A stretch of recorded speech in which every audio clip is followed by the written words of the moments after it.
selamat datang di podcast kami dan saya Miladia Kasifana dan saya Ismail Nabila.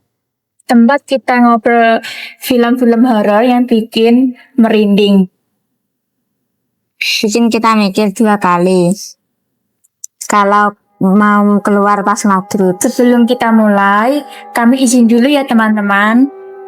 Di episode kali ini, kami akan menceritakan dan mereview satu film horor Indonesia yang sempat booming besar. Film yang mengangkat mitos waktu senja, waktu yang katanya paling rawan. Jadi buat kalian yang dengerin sendirian, siap-siap merinding. Episode kali ini kita bakal bahas film horor Indonesia yang booming besar di tahun 2023, yaitu Waktu Maghrib.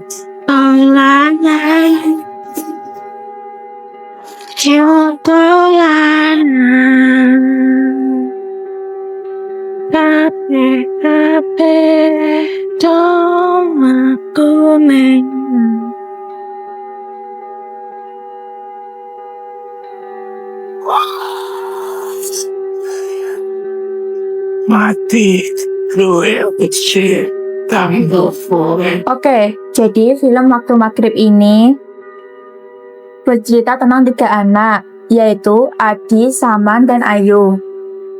Mereka ditinggal di sebuah desa, dan hidup mereka berubah total setelah kejadian di sekolah.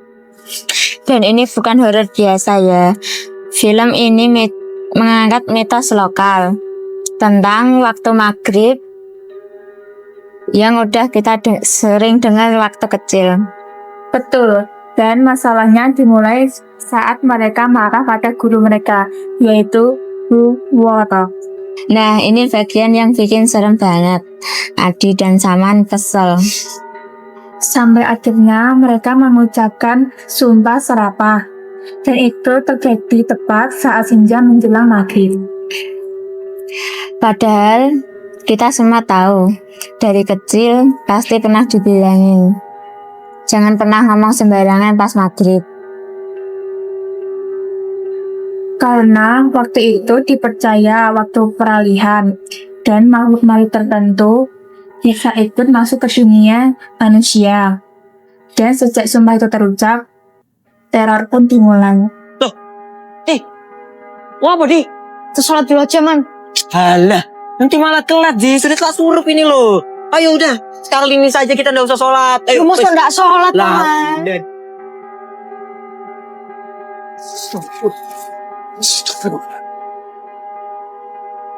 Oh, makin official. Goblok.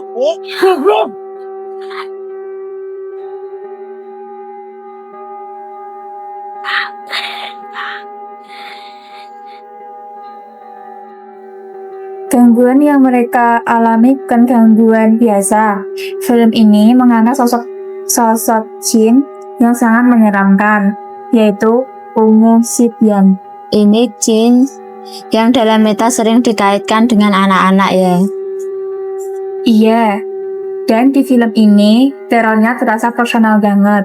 Adi dan Saman mulai mengalami kejadian aneh, mimpi buruk, penglihatan mengerikan, dan rasa takut yang makin lama makin nyata. Yang bikin film ini kuat adalah suasana maghribnya. Langit gelap, pelan-pelan, azan berkumandang, dan kita sebagai penonton ikut ngerasa gak aman. Yang menarik di film ini nggak cuma nakut-nakutin dengan hantu, tapi juga membangun rasa bersalah. Karena semua berawal dari ucapan guru kepada guru. Dan itu kayaknya jadi pesan moral juga ya. Kalau kata-kata itu bisa jadi doa, bisa jadi kutukan. Betul, Adi, Saman, dan Ayu harus menghadapi konsekuensi yang jauh lebih besar dari yang mereka bayangkan. Dan teror ini bukan cuma soal takut, tapi soal bagaimana mereka bertahan dan mencoba memperbaiki semuanya. Gak heran film ini sukses besar, lebih dari 1 juta penonton pun. Dibuat lanjutannya Waktu Maghrib 2 yang ditayangkan tahun 2025. Dan sequelnya tentu bikin orang penasaran. Apakah caranya benar-benar selesai? Atau pertekan itu masih berjalan dengan lanjut? Jadi itulah gambar film horor Indonesia Waktu Maghrib. Film yang mengangkat mitos sederhana, tapi terasa dekat dan menyeramkan. Dan setelah dengar cerita ini, coba ingat lagi beberapa kali dulu kita main di luar pas senja. Terus ibu kita teriak, "Masuk, udah mau maghrib." Mungkin itu bukan sekedar larangan, mungkin itu peringatan. Karena saat langit mulai gelap dan azan maghrib terdengar, ada sesuatu yang ikut terbangun bersama malam. Dan kalau kamu masih di luar sendirian, jangan kaget kalau tiba-tiba ada yang memanggil namamu. Kalau kamu suka episode ini, jangan lupa follow podcast kami di Telsa TV. Share juga ke teman kamu yang suka nonton film horor lokal. Oh iya, aku mau tanya sama Kak Mila nih. Kak Mila punya pengalaman horor juga? Pernah sih. Pertama itu kan aku disuruh sama ibuku ke rumah teman ibuku kan. Nah itu tuh tempatnya di Karanglo. Nah kan itu tuh bener-bener waktu maghrib banget itu. Terus posnya tuh gak hujan deras. Kan ya aku ngejar waktu kan. Udah malam. Nah aku terapis itu hujan-hujan. Terus juga pas waktu maghrib. Nah kan di situ tuh banyak itu kan, banyak apa?